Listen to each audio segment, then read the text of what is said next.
Let's work on a cocktail Miss Pac-Man arcade machine.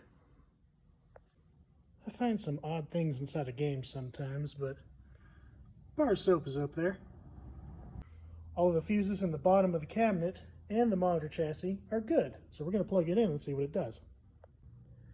The game power is on, and you can tell the monitor is working, but it does not play.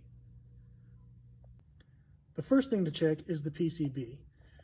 Of note, this filter board here is completely unnecessary, so we're going to remove it and take the edge connector and move it directly onto the PCB itself. The purpose of this filter board is to help protect against interference from radio signals. Nowadays, it's just another point of failure, so it belongs in here. This isn't a whole lot of an improvement, so we're going to take the PCB out and do a little more thorough inspection.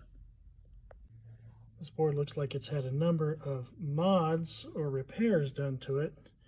I hope that doesn't come into play. We're going to start by removing this card and checking these out underneath.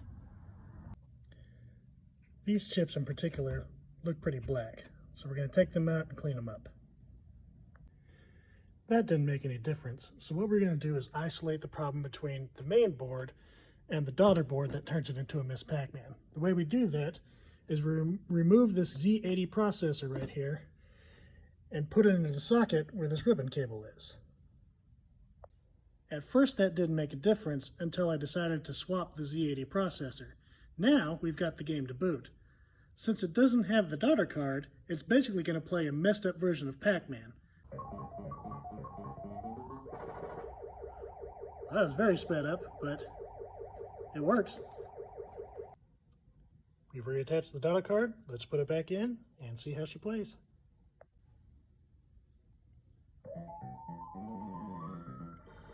Evidently, all of that was more than just repair. That was a mod.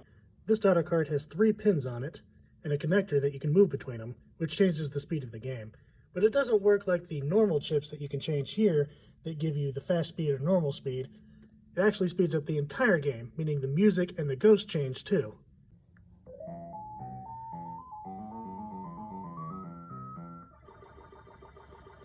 Now we have Miss Pac-Man at a normal speed. You've got the PCB re-secured. Diagnosis, bad Z80 processor. Now let's move on to recapping this monitor. My lovely apprentice slash assistant slash girlfriend is going to be doing her second cap kit and her first K4900. While she deals with that, I'm going to finish up the work on the cab. This fuse holder is broken on one side.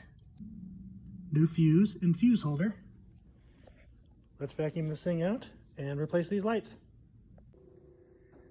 This also had some mice in it at some point, so I used some Odoban to help contain that smell.